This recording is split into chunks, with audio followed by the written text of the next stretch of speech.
नमस्कार साथियों, स्वागत है आपका इंडिया न्यूज़ 16 में। मैं प्रदीप कौशिक मेरे सहयोगी सोनू के साथ। साथियों, जिस प्रकार से लगातार आप वीडियोस देख रहे हो इलेक्शन के बारे में, जो प्रत्याशी चुनाव में खड़ा है उनसे हम मिलवा रहे हैं आपको कि वो क्यों इलेक्शन में खड़ा हुआ है और क्या उसका एम है गांव के लिए, अपनी पंचायत के लिए क्या वो करना चाहते हैं। इसी संबंध में आज मैं गांव में आया हुआ हूं। पूरा परिचय जो भावी सरपंच है वो देंगे। सर, स्वागत है आपका हमारे चैनल में। नमस्कार जी। सर, आप अपने बारे में परिचय दें जो आपको देख रहे हैं उनको। मेरा नाम परवेंद्र भास्कर है। पढ़ाई के लिहाज से हमें किया हुआ है मैंने जी।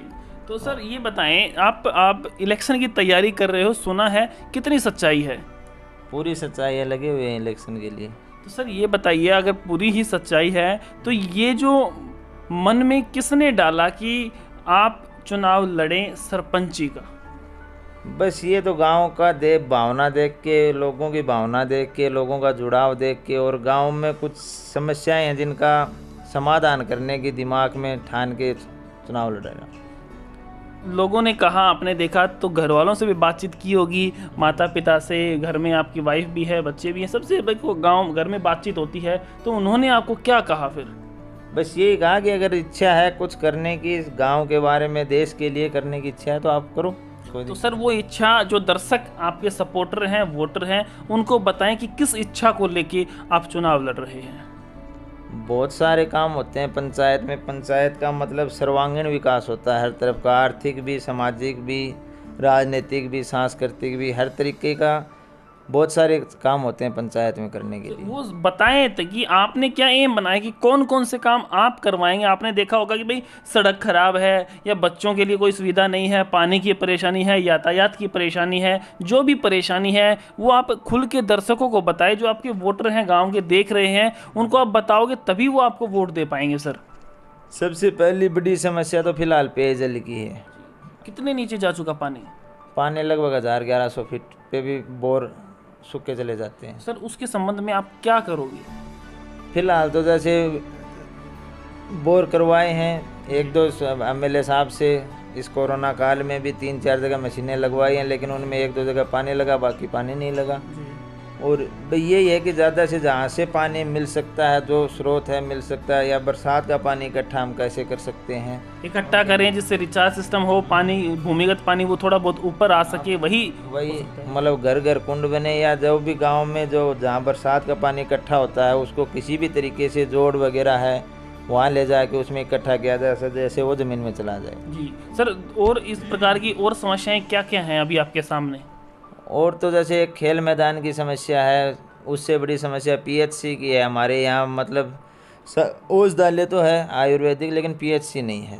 सर, उसके संबंध में आप कैसे क्या कुछ करवाएंगे? आपको अगर थोड़ी सी जानकारी है तो दर्शकों को ज़रूर बताएं। उसके संबंध में यही है कि भाई जैसे भी अगर ये चुनाव होने के बाद में अगर मुझे मौका मिलता है तो संबंधित विभाग के मंत्री से मिल के गाँव वालों को ले जाके और उनको अवगत कराएंगे, हमारी समस्या और मांग उठाएंगे। सर, कितनी पॉपुलेशन के अंदर आप वोट लड़ रहे हो? लगभग दोनों गाँवों को मिला के 36 गाड़ाखेड़ा और कड़गांव जी 3600 है। 3650 वोट हैं फिलहाल। सर, कितने प्रत्याशी आपके सामने खड़े हैं? एक तो मैं हूँ, मेरे अलावा फिलहाल तो 3 और हैं, मतलब 4 हैं, बाकी अभी लगभग अभी 4 तो हैं। हाँ, 4 और हैं। 4 हैं जिसमें 3600 आप बता रहे हो कि पोलिंग के लगभग होती है। उसके अंदर आप 3600 वोट हैं, 3600 पोलिंग, लगभग 3200 के लगभग। ठीक है, जिस प्रकार से आपने बताया कि भाई इतनी पोलिंग होती है और इतने आप चुनाव लड़ रहे हैं, तो सर ये बताएं कि आपने जब इच्छा जाहिर की, घर वालों से पूछा, तो गांव में भी किसी से पंचायत करके पूछा होगा कि भाई मैं चुनाव लड़ना चाहता हूं और आप लोगों की क्या राय है? तो ऐसा कुछ हुआ था?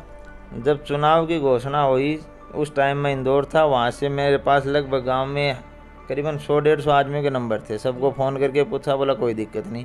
यहाँ पे आया, यहाँ पे घर परिवार को इकट्ठा किया, हमारी जो पार्टी है उनको इकट्ठा किया, लोगों को इकट्ठा किया, उनके सामने कही कि भाई मुझे इच्छा है चुनाव लड़ने की। बोला कोई दिक्कत नहीं, लड़ लो, हम साथ हैं। इंदौर में क्या कुछ बिजनेस है अपना? इंदौर में कोचिंग वगैरह। कोचिंग करते हो आप? हाँ, बाइक कोचिंग चलाते हैं इंदौर में। अच्छा, आप मतलब आपका कैंपस है, आप चलाते हैं? हाँ। तो सर ये बताएं, जिस प्रकार से आपने बताया कि गांव की समस्याओं के बारे में, सबसे बड़ी समस्या पानी की समस्या। सर गांव में हॉस्पिटल वगैरह, पशु हॉस्पिटल, नागरिक हॉस्पिटल, ग्राम पंचायत ऑफिस भी होता है, गांव में आपको पता है आंगनवाड़ी भी होती हैं, चौपाल भी होती हैं, तो इस प्रकार से क्या कुछ चल रहा है? सड़क की परेशानी? सड़क की कोई परेशानी लगभग नहीं है। एक रास्ता ज़रूर है जो काफ़ी दिनों से है, उसके लिए मांग भी रखी है और सोचना ये है कि वो पास भी हो गया शायद बनना, जी मंजूर हो गई वो रोड। उसके बाद में तो लगभग लिंक रोड है, आंगनबाड़ी है, पंचायत भवन वगैरह भी है, पशुओं का अस्पताल भी है, आयुर्वेद दवाखाना भी है, लेकिन बस वो ये वो बदहाली मतलब सार संभाल के अभाव में। सरकारी स्कूल भी है वैसे हमारे यहाँ, कौन सी क्लास तक है सर वो? 10 तक है, लेकिन बहुत पुरानी स्कूल है, ग्राम पंचायत हेडक्वार्टर पे है, हिसाब से उसको सीनियर तक होना चाहिए था। बिल्कुल। लेकिन कुछ राजनीतिक मतलब कैसे भी मानो या लोगों की रुचि के कारण वो अभी तक 10 तक है। सर जो वोटर सपोर्टर आपको देख रहे हैं आपके गांव के और आपकी दूसरी जो गांव है उसके, उनको आप क्या कहना चाहेंगे, क्या संदेश देना चाहेंगे? बस यही कहना चाहूँगा, मेरा लगभग हर योजना यही है कि जो गांव पंचायत का जितना विकास हो सकता है हर तरीके का विकास वो करना, लोगों की मदद करना।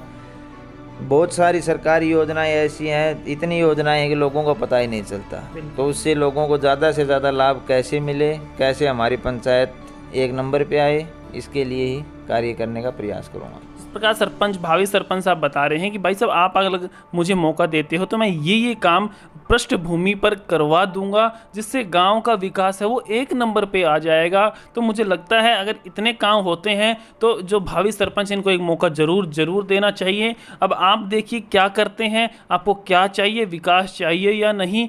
आगे जो भी सरपंच साहब, भावी सरपंच साहब जो भी करेंगे और जो भी नामांकन वगैरह होगा या इलेक्शन से संबंधित कोई जानकारी होगी, इलेक्शन के बाद की भी कोई जानकारी होगी तो हम आपको देते रहेंगे। तब तक के लिए आप देखते रहें हमारे चैनल को। धन्यवाद।